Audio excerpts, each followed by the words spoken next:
Question number 23 इसमें कहा जा रहा है triangle A and triangle B are drawn on the grid. ठीक है, describe fully the single transformation that maps triangle A onto B. इस ट्रायंगल ए को कुछ इस तरह से लाना है कि ये ट्रायंगल बी के ऊपर पूरा पूरा मैप्ड हो जाए। मतलब कौन सी ऐसी पोजीशन से इसे घुमाएं, ट्रांसलेट करें। मतलब आपने ट्रांसफॉर्मेशन अगर पढ़ी होगी तो ट्रांसफॉर्मेशन में हमारे पास 4 चीज़ें होती हैं। ठीक है, तो फिलहाल तो ये रोटेशन है। ठीक है, पहली चीज़ तो कि ये रोटेशन है, हमें यहाँ पे रोटेशन लिखनी है। सही है स्टूडेंट्स, और ये रोटेशन है कितनी, ये एंटी क्लॉकवाइज है, क्लॉकवाइज है। ठीक है, क्लॉकवाइज है, जिस तरह से घड़ी घूमती है आपकी बिल्कुल वैसे घूम रही है ये।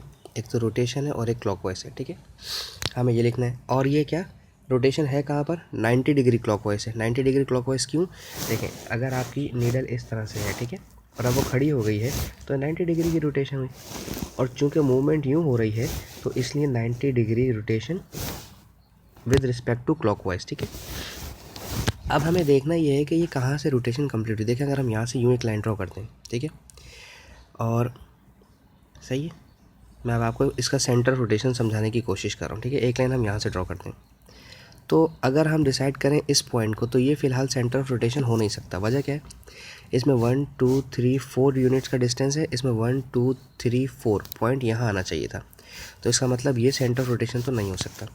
अब एक काम करते हैं, इस पॉइंट को थोड़ा सा आगे ट्रैक करते हैं, एक पॉइंट, ठीक है, इस तरह से, और इस वाली लाइन को नीचे लेकर आते हैं। वैसे तो इसका एक अलग तरीका कार होता है, जब हम आपको ट्रांसफॉर्मेशन टॉपिक्स हैं उसमें आप ज़्यादा तरीके से देख सकते हैं।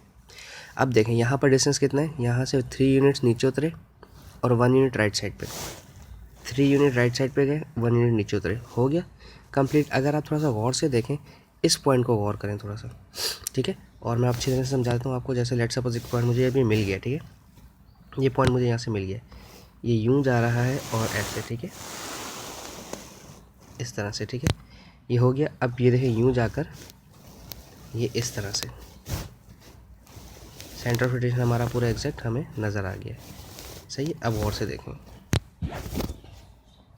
अब समझ आ रही चीज़ आपको, ठीक है ना। ये इस तरह से इस पॉइंट से घुमा है तो इसका सेंटर ऑफ रोटेशन हमारे पास ये है -1, x का 1, x का 1 और y का -1। ठीक है, ये इसका सेंटर ऑफ रोटेशन और क्लॉकवाइज रोटेशन और इसकी प्रॉपर्टी ये हमने यहाँ पे इस तरह से यहाँ लिख देनी है। 3 मार्क्स थे इसके, और वो 3 मार्क्स हमें इसी तरह से दिए जाएंगे। अच्छा, अब पूछा जा रहा है transformation P is represented by the matrix. ये दिए हुए हैं इन्होंने हमें पॉइंट्स, अभी देख लेते हैं इसका क्या करना है। और P maps triangle A onto C, यानी कि ट्रायंगल A को C पर प्लॉट करना है। अभी ट्रायंगल A अवेलेबल है बट C हमारे पास, P हमारे पास अवेलेबल नहीं है। लेट्स चले आ जाए देख लेते हैं, कोई मसला नहीं। इनके पॉइंट डिसाइड कर लें। ये -2 था, लेफ्ट हैंड साइड पे 2 है और नीचे की तरफ है तो -4, ये है -2 0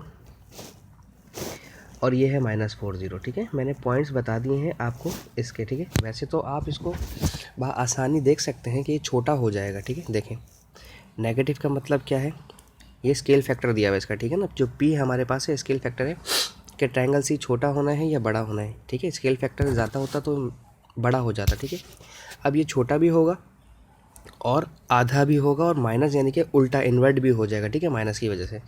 फिर भी हम आपको यहाँ पर समझा देते हैं कैसे। जैसे हमारे पास पहला पॉइंट था, ये मैट्रिक्स है -1/2 0 -1/2 एंड 0, ओ सॉरी 0 -1/2 है, 0 -1/2।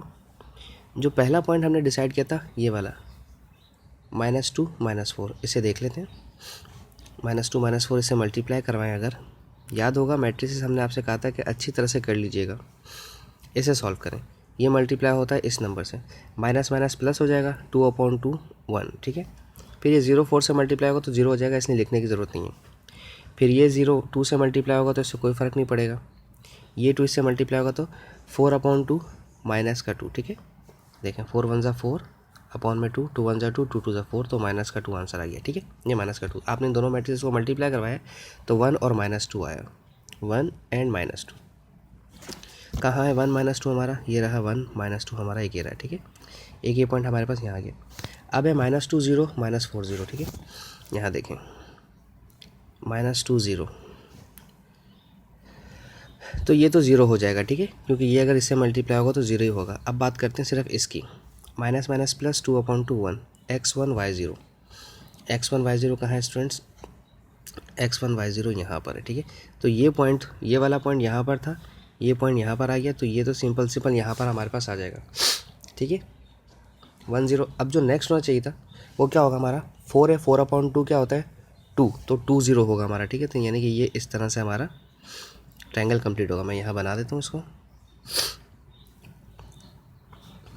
इस तरह से, ठीक है, सही है। उल्टा भी हो गया, देखें, इन्वर्ट भी हो गया। हाँ, आप इसे कह सकते हैं कि रिफ्लेक्ट हुआ है, ठीक है, आप इसे कह सकते हैं कि रिफ्लेक्ट हुआ है, ठीक है। लेकिन माइनस की वजह से अगर ट्रांसलेशन हमारी नेगेटिव ना होती तो ये ट्रांसलेट होता या और ये इनलार्ज होता तो फिर इसी तरह से होता, ठीक है।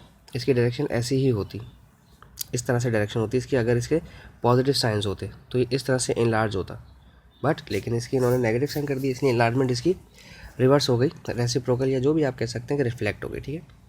अच्छा, नहीं, इसमें रिफ्लेक्शन ऑफ नहीं पूछ सकता था पॉइंट, नहीं, ठीक है। रिफ्लेक्शन के लिए वो अलग से देता है, वो रिफ्लेक्शन के लिए वो आपका इमेज छोटा है। स्टूडेंट पूछ रहे हैं कि रिफ्लेक्शन के पॉइंट मांग सकते हैं। देखिए, रिफ्लेक्शन तब होती जब ये इमेज आपका छोटा बड़ा ना होता, ठीक है। अभी इमेज आपका छोटा बड़ा होगी, इसने रिफ्लेक्शन का आपसे नहीं पूछेगा कि x1 पे हुई है या x2 पे हुई है। फिर भी अगर प्रॉब्लम है तो इन दोनों का सेंटर लिया जाता है रिफ्लेक्शन में, ठीक है। वो एक अलग टॉपिक है रिफ्लेक्शन का, हम आपको जब रिफ्लेक्शन वाले क्वेश्चन आएंगे फिर वहाँ पर हम आपको समझाएंगे ये चीज़, ठीक है।